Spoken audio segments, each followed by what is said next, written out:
Beginner जो student है यहाँ पर, ठीक है, जो एकदम फ्रेशर्स हैं, अगर मैं यहाँ बात करूँ, जिन्होंने एकदम तैयारी को शुरू किया, ये फ्रेशर स्टूडेंट कैसे तैयारी करें, फ्रेशर कैसे, ठीक है, तैयारी करें यहाँ पे, अगर मैं बात करूँ यहाँ पे, तो कि इनकी प्रिपरेशन कैसे होने वाली है, ठीक है। अब देखिए जैसे क्या होता है कि सबसे पहले आपका ये सवाल आपका अपने आप से होना चाहिए कि आपने यहाँ पर जो है, अगर मान लीजिए जो भी एग्जाम को टारगेट किया है वो क्यों किया है, क्या आपकी ये मजबूरी है, ठीक है, कि आप इस मजबूरी के कारण इस सवाल को, जैसे एक तरीके से मेरी मजबूरी थी, मेरा कहीं जॉब नहीं लगा, मैं बीटेक का बंदा हूँ, 15,000 की मेरे को नौकरी मिल रही थी, तो मुझे बीटेक नहीं करना था, मुझे इंजीनियरिंग की नौकरी नहीं करनी थी, तो मेरे घर में किसी ने कहा कि एसएससी की तैयारी होती है, एसएससी का पेपर होता है, और मेरे पड़ोस में कोई एसएससी में सेलेक्टेड है, इसलिए हम एसएससी में कूद के आ गए और हम तैयारी शुरू कर दी है। क्या हम इस वजह से तैयारी कर रहे हैं, या मेरे बगल में, घर के बगल में कोई जो है रेलवे ग्रुप डी का लगा है, उसको मोटा दहेज मिला है, आराम से जो है 10 लाख 15 लाख रुपए की शादी हुई है, तो इस वजह से जो है उसके दहेज के पैसे को देखकर हम यहाँ पर जो है एक तरीके से सरकारी नौकरी की तैयारी करने आए हैं। या फिर ये कारण है कि हमने खाकी वेब सीरीज देखी है, आईपीएस लेवल का अलग ही एक भौकाल होता है, मजा आता है भैया जब एकदम सायरन निकलता है, एकदम जो है समाज में रुतबा होता है, तो हमको इस वजह से तैयारी करना है। या फिर आपके घर में या रिलेटिव में कोई आपके फलाना ताता फूफा चाऊ कोई है, वीडियो है या कुछ है,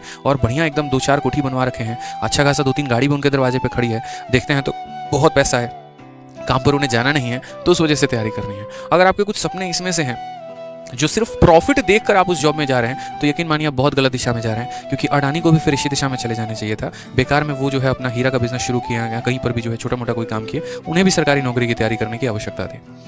बड़ा चैलेंज आता है यहाँ पर कि ये फ्रेशर स्टूडेंट के साथ, कि ये फ्रेशर स्टूडेंट तैयारी कैसे करें। मान लीजिए आपका क्यू क्लियर हो गया, थोड़ी बहुत समझदारी के साथ अपने जानने की तैयारी करनी है। मैं बात सिर्फ एसएससी को लेकर नहीं करूंगा, मैं किसी भी गवर्नमेंट एग्जाम को लेकर बात करूंगा कि कोई भी गवर्नमेंट एग्जाम की अगर आपको तैयारी करनी है तो आप कैसे करेंगे, चाहे वो एसएससी है, चाहे वो बैंकिंग है, चाहे वो यूपीएससी है, ब्रॉड लेवल पर अगर हम बात करें यहाँ पर, तो कैसे होगा। तो सबसे पहले जो है ना, आप वहाँ पर उसका सिलेबस जानना शुरू करो कि उसका सिलेबस है क्या।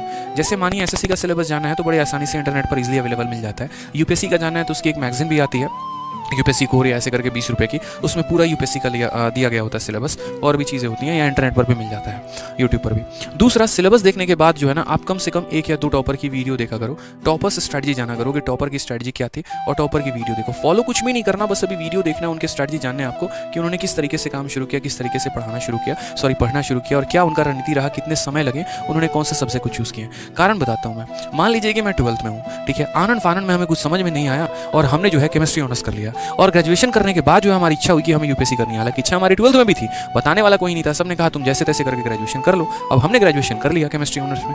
केमिस्ट्री ऑनर्स ग्रेजुएशन करने के बाद जब यूपीएससी की तैयारी करने गए तो पता चला कि मेरा रूममेट जो है वो हिस्ट्री ऑनर्स करके आया है और उसने ऑप्शनल में हिस्ट्री ले रखा है, तो भाई 500 नंबर का तो पेपर उसका ऐसे ही तैयार हो गया है, ठीक है। दूसरा रूममेट मेरा एसएससी का है, उसने यहाँ पर जो है पॉलिटी ऑनर्स कर रखा है, तो उसकी पॉलिटी तो ऐसे ही स्ट्रांग है, प्री और मेंस में तो उसके ऐसे ही नंबर आ जाएंगे। मेरा केमिस्ट्री ठहरा छोटा सब्जेक्ट, काम किसी का आना नहीं है, तो हमने तो 3 साल बर्बाद कर दिया। और ना सिर्फ इन 3 साल बर्बाद होते हैं, जितना बड़ा सब्जेक्ट आप ऑनर्स में चूज करते हैं, समय भी आपका उतना ही लगता है। अगर आप केमिस्ट्री ऑनर्स चूज करेंगे ग्रेजुएशन में, तो डेली के आपके 8 से 9 घंटे जाने, अगर आप रेगुलर कॉलेज कर रहे हैं तो, और वो आपका पूरा समय बेकार करके चला जाता है। लेकिन अगर वहीं कोई आर्ट्स जैसा सब्जेक्ट आपके पास रहता, तो आप अपना डेली का काफ़ी समय बचाते और उसको आप तैयारी में लेकर आते हैं, ठीक है। तो शुरू में जो है वो सिलेबस जरूर देखिए कि वो सिलेबस क्या है, उसके बाद आप यहाँ पर टॉपर्स की स्ट्रेटजी देखिए। दूसरी बात, उसके अंदर वो पोस्ट डिटेल जो होता है ना, मैं बार बार कहता हूँ कि वो पोस्ट डिटेल को देखा करो, वो आपको काफ़ी ज़्यादा प्रभावित करेगा, ठीक है। जैसे आप सीबीआई में जाना चाहते हैं, आप ईडी डिपार्टमेंट में जाना चाहते हैं, आप इनकम टैक्स में डिपार्टमेंट में जाना चाहते हैं, ये आपको एक कॉन्स्टेंट मोटिवेशन दे रहा होता है आगे बढ़ने का, ठीक है। तो पहले जो है आप लोग यहाँ पर बढ़िया तरीके से अपने सिलेबस से रूबरू रहो,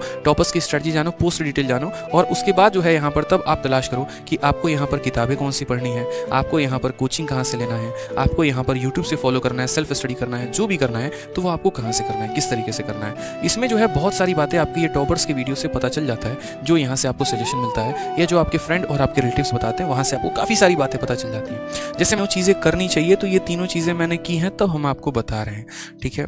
मेरा सबसे पहले यहाँ पर जिज्ञासा हुआ कि यार करना क्या है, तो हम सबसे पहले जो है यहाँ पर गए इंस्टीट्यूट्स में, अलग अलग। उत्तम नगर में बात बता रहा हूँ, 2016 में इंक्वायरी करने, ठीक है। मैं हमेशा से 2014 में जब आए 15 और 16, तो यहाँ पर जो है 16 में हम पूछने गए, मतलब हमारा जो ग्रेजुएशन का सेकंड ईयर था, तो अलग अलग इंस्टीट्यूट थे, सचदेवा, पैरामाउंट और ये सब सारे कोचिंग थे उस समय, तो गए वहाँ पर। इंक्वायरी में जाते हो ना तो बड़ा बढ़िया पैम्पलेट देता है, उस पैम्पलेट में ही सारा सिलेबस लिखा हुआ था कि पेपर का पैटर्न क्या है, कौन से एग्जाम को निकालना है तो उसके लिए कितने सब्जेक्ट होते होते हैं, उनके कितने क्वेश्चन आते हैं, कितने नंबर आते हैं, और वो पैम्पलेट में पैरामाउंट की एक पैम्पलेट हुआ करती थी, उसी पैम्पलेट के अंदर जो है वो सारा का सारा दिया गया था। तो मुझे बड़ा अच्छा लगा यार, हाँ यार ये हो सकता है, मतलब कोई बहुत बड़ा चीज़ नहीं है। पैम्पलेट के पीछे टॉपर्स के फोटो को देखकर लास्ट में वो जब कोई भी इंस्टीट्यूट होता है एक फ़ोटो ऐसा लगा देता है और कहता है नेक्स्ट यू, तो एकदम दिल से आवाज़ आती है कि अगला हम ही हैं, तुम टेंशन मत लो, हम होने वाले हैं। तो सिलेबस यहाँ से थोड़ा मुझे जानकारी मिल गया। इसके बाद उस समय एक और वेबसाइट था करके mrunal.org, हालांकि इस समय अब ये है कि नहीं है मुझे नहीं पता, और इसमें बहुत सारी बातें। तो mrunal.org से सबसे पहले मैंने जो है वेबसाइट विजिट किया। मैं अपनी एकदम स्टार्टिंग बता रहा हूँ यहाँ से। mrunal.org पर गया, SSC में गया, और SSC में जाने के बाद जो है वहाँ पर जितने भी एक तरीके से पोस्ट डिटेल थे और जितने भी एग्ज़ाम्स का जो भी पढ़ना था, करंट अफेयर का, स्ट्रेटजी का, सारे के प्रिंट आउट जाके किसी भी तरीके से जोड़ गाड़ के पैसे निकलवा के लेके आए और उसमें टिक करना शुरू किया कि इंग्लिश ऐसे होगा, रीजनिंग ऐसे होगा, मैथ्स ऐसे होगा। फिर उसके बाद बात आती है टॉपर्स स्ट्रेटजी की वीडियो। ये ज़रूरी था, ठीक है। उस समय अलग अलग टॉपर थे, बहुत ज़्यादा वीडियो उस समय इंटरनेट पर उनके आते नहीं थे, ऑनलाइन का ज़माना नहीं था। तो मैं ऑफलाइन में सेमिनार कंडक्ट करने जा रहा था। मतलब जैसे मुझे यूपीएससी का पता चला कि संडे को चाणक्य IAS जो है वो सालाना जगह सेमिनार करवा रहा है, तो मैं उत्तम नगर से मुखर्जी नगर पर्टिकुलरली वो सेमिनार करने के लिए आऊँगा। कई बार तो ऐसा होता था ना कि जब मैं डीमोटिवेटेड फील करूँगा तो मैं बस उत्तम नगर से बस पकड़ के आऊँगा, ठीक है। उत्तम नगर से उस समय कौन सी बस आती थी एग्जैक्टली नंबर नहीं याद है, ठीक है। मतलब उत्तम नगर से बस सीधा लेकर आऊँगा मैं दिल्ली में, DTC जो बसें चलती हैं यहाँ पे, और उसके बाद आके मुखर्जी नगर में अलग अलग कोचिंग में जा के सेमिनार अटेंड करना। अच्छा यहाँ पर ऐसे होता है, टॉपर्स का सेमिनार ऐसे होता है, ये ऐसे बोलते हैं, ऐसे तैयारी की। क्योंकि ग्रेजुएशन में जिनकी कॉलेज रेगुलर होती है उतना समय होता नहीं है, तो यहाँ से थोड़ा स्पार्क अपने अंदर जलाए रखा बस कि हाँ आगे चल के तैयारी करनी है। 2017 के लास्ट में मेरा यहाँ पर एक तरीके से ग्रेजुएशन खत्म हुआ। थोड़ी बहुत जानकारी टॉपर लोगों की वीडियो से मिल गई, थोड़ा बहुत सिलेबस का पता कर लिया। लेट हमारे में बहुत हो चुका था, वो हमारी गलती की वजह से, बताने वाला कोई नहीं था कि तैयारी करनी कैसे है। इस चक्कर में हम अलग अलग जगह पर भटकते रहे, ठीक है। लेकिन 18 के बाद से हमने तैयारी अपनी शुरू की। 1.5 साल हमें लगे पूरा का पूरा बढ़िया तरीके से। 19 के हाफ तक हमारा प्रिपरेशन हो चुका था। उसी समय गुरुकुल का भी पता चला, फिर बाद में गुरुकुल में भी आए, रहना शुरू किया वहाँ पर, और भी तैयारी शुरू हुई इस तरीके से करके। और बाद में धीरे से तैयारी शुरू हो गई अपनी अच्छे तरीके से। कोचिंग्स लिए ऑफलाइन में कुछ दिन में गया, ठीक है। फिर उसके बाद जो है वहाँ से मज़ा नहीं आया, बहुत ज़्यादा वाहियात चीज़ें चल रही थी, ठीक है। तो फिर लाइब्रेरी लेकर अपना सेल्फ स्टडी करना शुरू किया, खुद के कंसेप्ट बनाए, खुद की चीज़ें बनाए। लाइब्रेरी में बस एक काम करता था और वो होता था हमेशा इस पोस्ट डिटेल पर मेरी नज़र होती थी।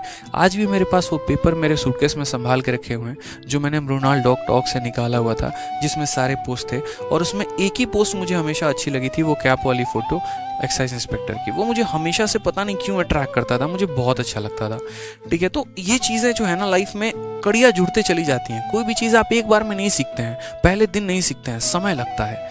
तो अगर आप बिगनर हैं ना, तो आपको सबसे पहले अपने सिलेबस पर काम करना चाहिए।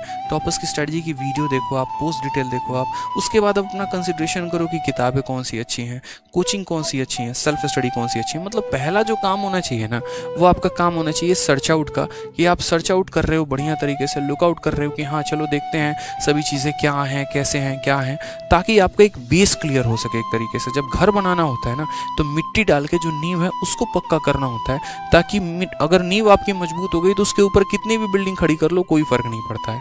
मतलब ये रहे कि बस आपको ये फील है ना, क्योंकि जो देखो जो पोस्ट डिटेल के बारे में सर्च नहीं कर पाया, जो अपने सिलेबस के बारे में सर्च नहीं कर पाया, जो किताबों के बारे में जानकारी नहीं कर पाया, क्या लगता है वो आगे चल के किताब पढ़ेगा?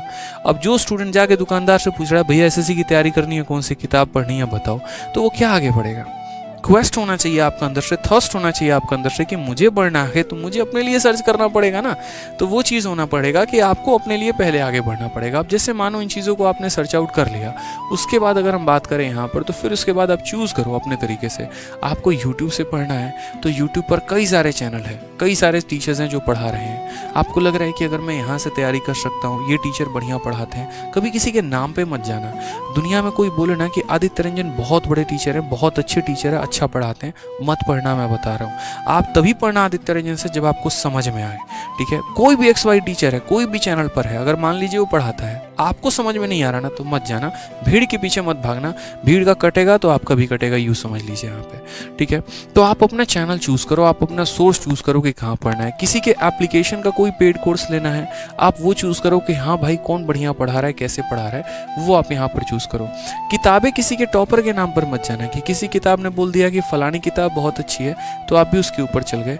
बेशक उसके किताब का रिकमेंडेशन देखो, उसके बाद आप दुकान पर जाओ, दुकान पर उसकी एक नज़र लगाओ एटलीस्ट। जैसे अगर जीके की बात करें तो जीके में आपका लूसेंट भी है, जीके में मनोहर पांडे भी है, जीके में क्राउन पब्लिकेशन भी है, ठीक है। बहुत बच्चे ऐसे होते हैं जिनको कहानी की तरह लूसेंट बड़ी अच्छी लगती है, लेकिन बहुत ऐसे हैं जिनको वन लाइनर अच्छा लगता है। तो वन लाइनर में यहाँ पर किसका चूज़ कर लेते हैं, तो वन लाइनर में वो जो है आपका क्राउन पब्लिकेशन का या मनोहर पांडे चूज़ कर लेंगे। तो डिपेंड करता है कि आपका यहाँ पर जो है इंटरेस्ट किसका है। बहुत लोगों को वोकैब ट्रिक से याद करना पसंद है, तो वहीं पर बहुतों को सिर्फ रटना पसंद है, ठीक है। तो डिपेंड करता है, मार्केट में हर चीज़ अवेलेबल है। तो आप अपना पहली बात तो जो है वो पता करो कि किसने क्या क्या रिकमेंडेशंस दिए और उसके आधार पर जो है यहाँ पर आप शुरुआत करो, ठीक है। सोर्सेस पिक करो।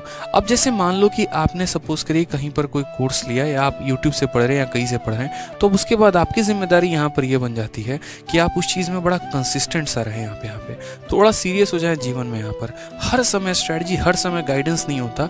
जितनी बातें जाननी थी वो यहाँ पर आपने जान ली। अब उसके बाद यहाँ से कंसिस्टेंट होकर पढ़ना शुरू करिए। कंसिस्टेंसी कैसे रखनी है, तो कंसिस्टेंसी ऐसे रखनी है कि मान लीजिए कि मैं आज से अपनी तैयारी शुरू कर रहा हूँ और मेरे पास बहुत अपार समय है। तो अब ये अपार समय है तो मुझे यहाँ पर क्या करना है, तो मुझे सबसे पहले अपना शेड्यूल बना लेना है कि मुझे यहाँ पर करना क्या है। शेड्यूल कोई भी टाइम है, जैसे मानो 6 बजे उठ गए अपना, सपोज करो 6 बजे नहीं उठा जाता है ठंडी के दिन में, मैं भी मानता हूँ इस बात को। मान लो आप 7 बजे से उठे, 8 बजे से भाई पढ़ना शुरू किया, ठीक है। अब एक बात बताओ, 8 बजे से सबसे पहला शुरू किया तो 8 बजे से क्या उचित लगता है आपको, क्या पढ़ना चाहिए? खुद की मेहनत करना है एक तरीके से, या सबसे पहले मैथ उठाना शुरू करोगे? नहीं, सुबह मॉर्निंग का टाइम है। मॉर्निंग का टाइम है तो जाहिर सी बात है यहाँ पर, ठीक है, कि दिमाग उस समय कई ज़्यादा एक्टिव होता है, कुछ भरा नहीं होता। भरा नहीं होता तो इस समय पे क्या करोगे, वोकैबुलरी पढ़ लो, करंट अफेयर पढ़ लो, या अगर बहुत ज़्यादा सुस्त हो, एकदम लेजिए से पढ़े हुए लाइब्रेरी में, ठीक है उठा दिए, तो अगर उठा दिए तो भाई मौक दो ना, फिर तुम्हें पता है नींद आ रहा है। अब यहाँ पर क्या होता है, इसमें भी थोड़ी सी प्रॉब्लम है। मान लीजिए किसी ने कह दिया कि 8 से 9 तो वोकैबुलरी ही पढ़ना चाहिए, अब उसमें कसम खा लिया आप नई वोकैबुलरी पढ़ेंगे। अब मान लीजिए कि आप जिस टीचर से पढ़ रहे हैं उस टीचर का ये आपका वोकैबुलरी का शीट हो गया, और एकदम ऐसे है ना, अभी कुर्सी में लगा नहीं सकता, एकदम कुर्सी में ऐसे करके, ठीक है, एसिडियस का मतलब होता है मेहनती, ठीक है। आधे घंटे से तुम एक ही शब्द को देखे जा रहे हो, पता नहीं क्या देख रहे हो, मतलब कोई फिगर होता बढ़िया सा, कुछ और चित्र होता तो समझ में भी आता कि हाँ मज़ा आ रहा है, कोई फेसबुक के रील्स होते तो समझ में भी आता है। आधे घंटे में पता नहीं तुम उसमें हड़प्पा सभ्यता खोज रहे हो या उसके अंदर क्या खोज रहे हो, भगवान जाने, तुम ही जानो, ठीक है। 4 महीने से तुम वो कैब पढ़े हो, तुम 4 साल से वो कैब पढ़े हो, जब भी 1000 वर्ड याद नहीं हुआ ना, 2 साल तैयारी करते हो गया, 1000 वर्ड कभी याद नहीं हो पाया ना, होगा भी नहीं कभी, यही रवैया रहा। तो भाई जब सुबह में एक्टिव नहीं था दिमाग तो क्या जरूरत थी वो कैब उठाने की, मौक दे देते, औकात का पता चल जाता। कुछ नंबर जब तुम्हारे कट जाते, जब तुम्हें दिखता कि हाँ इंग्लिश में तुम्हारे सारे वोकैबुलरी गलत हो गए, तब तुम दोबारा से पढ़ने जाते। तो यहाँ पर वही चीज़ें हैं जो आप सबसे ज़्यादा गलती करते हैं। तो कभी भी शेड्यूल में फ्लेक्सिबल यहाँ पर है ना, बड़ा आराम से रहने का कोशिश किया करो यार। हाँ, जैसे शेड्यूल में इतना कर सकते हो कि मुझे डेली के वोकैबुलरी ख़त्म करना है, ठीक है, और कम से कम कितना ख़त्म करना है, तो कम से कम मेरे 20 साइन वेंटो मेरे ख़त्म हो जाने चाहिए, इतना वर्ड तो मेरे पास फिक्स होना चाहिए। अब ये साइन वेंटो मैंने कहा ना कि 3 तरह के, जैसे 2 तरह का बच्चा सिंपल, एक तो जो है हाँ ठीक है पढ़ रहे हैं, और दूसरा मैं आपको बताता हूँ कि मेरा क्वेस्ट कैसा होता था।